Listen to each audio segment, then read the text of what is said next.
Hi, it's Carolyn. I'm here to help you learn how to bake and decorate amazing cakes, and this video is a message to all of the fondant haters. There are tons of complaints that people have about it, and in this video, I want to address all those complaints. I'm not saying that I'm going to change people's minds, but maybe with a little bit of education, it'll help you understand why cake decorators prefer to use fondant, and hopefully you won't be so against having it on your cake. So first of all, what is fondant? Unless you've been living under a rock, I'm sure that you know, but fondant is a rolled icing that you can use to cover your cakes and make decorations. And it got a really bad rap when it first came out because the taste was not very good. It was pretty disgusting. And that is one of the main reasons that people say that they don't want fondant on their cake. So when I first started making cakes, I made this little turkey cake. It was like in the Wilton book or something like that. And I bought Wilton fondant to make those little leaf tail whatever things on there.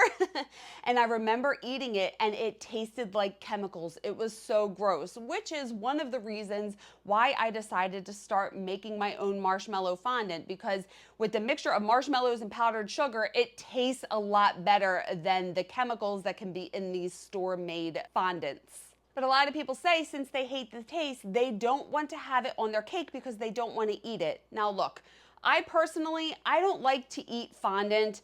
I don't like the taste isn't horrible, but I don't really love the texture when it's paired with a slice of cake, because the texture can kind of be a little bit chewy where cake is light and fluffy, and I just don't like to eat it together. So what I like to say to people when they tell me they don't like the taste of the fondant is that you can just eat the cake and the icing that is under the fondant or under the decorations and leave the fondant on the plate. That's what I personally do whenever I have cake that has fondant on it. But then after I give that explanation, a lot of people say, well, that's so wasteful. I'm paying all this money to have these decorations on the cake that I'm not going to eat and I'm just going to throw away. And here's what I have to say about that. And I've said this in so many videos before, but I liken fondant to garnish on your dinner plate. The garnish on your plate makes your plate look nice and pretty. It's for the presentation. But most of us just eat the food, the main meal, and you leave the garnish to the side and just eat around it. And also think about it. When you buy something like your cell phone or makeup, it comes in packaging, which you do pay for. The packaging does cost a lot of money for some of these products. And what do you do with the packaging? You throw it away and you use the product itself, which is very similar to what we do with cakes. And also, like, think of it as like a banana peel. It protects the banana from damage, but you peel it off and you toss that and you eat what's underneath. It's the same concept with fondant and your cake. And another thing that I've been hearing recently is that a lot of people say that using fondant on your cake is cheating. And I can understand that to a degree. A lot of people, when they're first starting out, can't get the buttercream really smooth on the outside of the cake, so they opt to cover the cake with fondant to get that smooth finish. But I can get really smooth buttercream cakes, and still at times I prefer to cover cakes with fondant. Now, I get it that some people just don't want any fondant on their cake, but I want to explain why sometimes it is necessary. So right now it is July in the United States and we're in the middle of a heat wave and it's probably around 100 degrees here in Philly. And the first thing is buttercream cakes just don't hold up as long in the heat as fondant covered cakes. It's just the nature of the beast. With hot weather, the butter in the icing starts to soften, which can compromise the structure of the cake. You can only leave a cake sit out in the warmth too long before things start to melt and shift.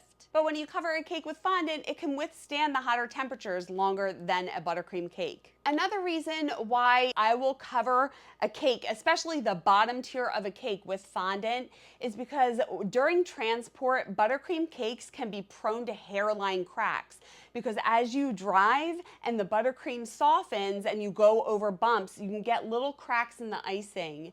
And by covering at least the bottom tier of the cake with fondant or decorating it with fondant, it helps to mask any of those cracks that may happen in the cake. And with buttercream decorations, you usually can't make like decorations that stand up, like a crown topper or anything 3D. It's very difficult. I'm sure that people can, but I am not one of those people who wants to or has the desire to make everything out of buttercream. But I feel like for the most part, most people can't make 3D or two-dimensional stand-up buttercream decorations on their cakes. So when you use fondant for decorations like this, you can make it a couple days in advance, let it sit out, get really hard, and it will hold its shape and it won't melt in the heat. But I do think a design that is all buttercream is best suited for a sheet cake or one of those Lambeth cakes that has a lot of that buttercream piping on it, which is very popular right now, and those are very pretty. Or if you stick to a simpler design like a semi-naked cake or a textured buttercream cake that has some real fresh flowers on it. But a lot of times if people are telling me that they don't want fondant on their cake,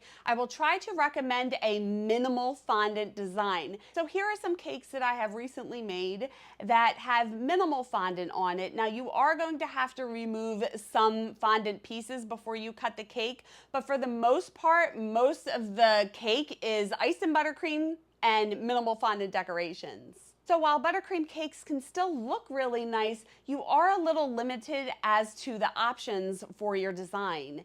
With fondant cakes, you can make so many different decorations out of fondant and really have that wow factor for your cake. But I think the problem arises, and I'm sure a lot of other cake decorators deal with this, is when people send you a picture of a cake like this, which is heavily detailed and mostly fondant, and say, I don't want any fondant on the cake.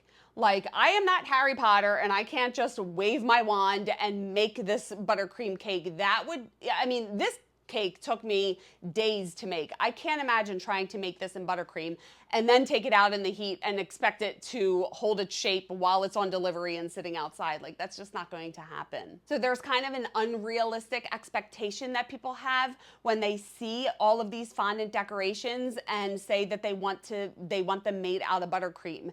And could you do it? Yeah, probably. But you know what? I'm going to add an annoyance fee in there because trying to make a buttercream decoration is going to take me 2 or 3 times longer than it would to make a fondant decoration. And it's also not going to be as smooth and as clean. So I'm going to show you a couple different examples. I went looking through some old pictures. So I did this Elmo cake a long time ago, and Elmo was made out of buttercream versus this Elmo cake, which that Elmo is made out of rice cereal. His fur is buttercream, but there are fondant decorations like polka dots around the cake. And what I would say is just take Elmo off, cut the cake, and then eat the cake and the icing and just leave those fondant polka dots on the plate. And my final example of buttercream versus fondant with the same theme is this animal cake. So I did this animal sheet cake during my sheet cake phase probably about 20 years ago, and it's cute. It doesn't look bad, but do you see how the animals in the corners are all, I think I did a piping gel transfer and then filled in the lines with some stars, some buttercream stars, and it doesn't look bad. But then I made this baby shower animal cake and it has a different look to it. There's just a wow factor to this cake that you can't get in a buttercream sheet cake. And I have to say, I understand that not every occasion warrants a big, huge, wow fondant cake. Sometimes you just want a sheet cake and that'll do. However, it is very difficult to do this tiered cake and have buttercream, all buttercream decorations on there. At least difficult for me. I'm sure some people can do it, but I personally prefer to do it this way. I get a much smoother result and everything looks so much cleaner. So my message to people who say they don't like fondant and think fondant is a cheat, I understand what you mean, but using fondant is an easier way to get a superior result for your cake. And I know I may not change anybody's mind here, but I just wish that people would give fondant a chance. Like, stop being so mean to the fondant. What did fondant ever do to you? When you can simply just appreciate the cake for what it looks like, realize that the fondant is like equal to the packaging that the cake comes in, and just enjoy the cake and the icing and take lots of pictures. And it's cake. It should make us happy. It shouldn't make us all stressed out and angry. So I think that's it. Did I convince anyone to maybe at least try to get a little bit of fondant on their cake? Maybe start, if you don't want to have any fondant, Be a little open-minded to maybe having decorations on the cake that are removable, so you can still have the look of the fondant cake, but still enjoy it like it's a buttercream cake. So I think that's it. I hope I didn't ruffle too many feathers, but I feel like I need to have a voice for fondant because it gets such a bad rap, but it really is so wonderful, and so many of us cake decorators love using it as a decorating medium because its versatility, the decorations are cleaner and smoother, and it really makes your cakes look so much better. And just a reminder, I do have ebooks with all of the recipes that I use. I have my signature scratch pound cake recipes, my best doctored cake mix recipes, all of the buttercream icing recipes that I use, along with my favorite numbers and my favorite fonts. So they will all be linked below. And I do have a Cake Academy membership program where I can help you elevate your cakes to the next level. All of that information is in the description. Please like this video if you liked it, and if you're enjoying my tutorials, I would be so grateful if you could buy me a coffee. My link is down below. And I would love it if you would keep in touch on socials, and you could check out my website. And if you want to stick around so you can watch this video next, and hit subscribe and the bell if you haven't already. Thank you so much for watching. I love you guys, and I love fondant. And remember, it's cake. Have fun. I will see you on the next one. Bye.